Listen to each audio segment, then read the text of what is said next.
Pas 2 goditjeve të mëdha që çuan në shkatrimin e 2 rrjeteve ndërkombëtare të drogës në Greqi, hetimet e thelluara mbi komunikimet e goduara të Sky ECC kanë zbuluar një tjetër rrjet kriminal, ku sërish shqiptarët janë në qendër të veprimtarisë palishme.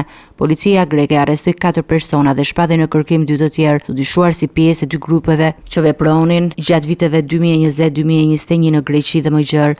Ajo që tronti jetuesit grek ishte përfshirja në rrjete një 50 vjeçari me gradën nën koronel, i cili deri në dhjetor të vitit 2024 mbante pozicione të rëndësishme në policinë e Athinës. Sipas burimeve nga prokuroria greke, rrjeti ishte drejtuar nga shtetasi shqiptar Marios Diamanti, një emër tashmë i njohur për drejtsinë e të 2 fondeve, i njohur edhe si Mario Diamanti nga Delvina. Ai ishte një nga figurat kryesore të krimit në Greqi, derisa u ekzekutua në nëntor të vitit 2021 pra një karburanti që zotronte në Athinë. Diamanti ndonse ishte shpadhur i pafajshëm për mungesë provash në një vrasje të ndodhur në vitin 2010, kishte qenë në qendër të hetimeve për disa atentate mafioze, përfshirë edhe një vrasje të një shtetasi belg të ndodhur në vitin 2020. Të gjitha këto dyshime janë rikthyer në vëmendje përmes të dhënave të zbuluara nga komunikimet në Sky, të cilat kanë vënë në lëvizje autoritetet greke në nivel ndërkombëtar. Operacioni i fundit konsiderohet një nga ndër më të ndjeshmit, pasi godet edhe lidhjet e dyshuara mes krimit të organizuar dhe segmenteve të shtetit, përfshirë policinë.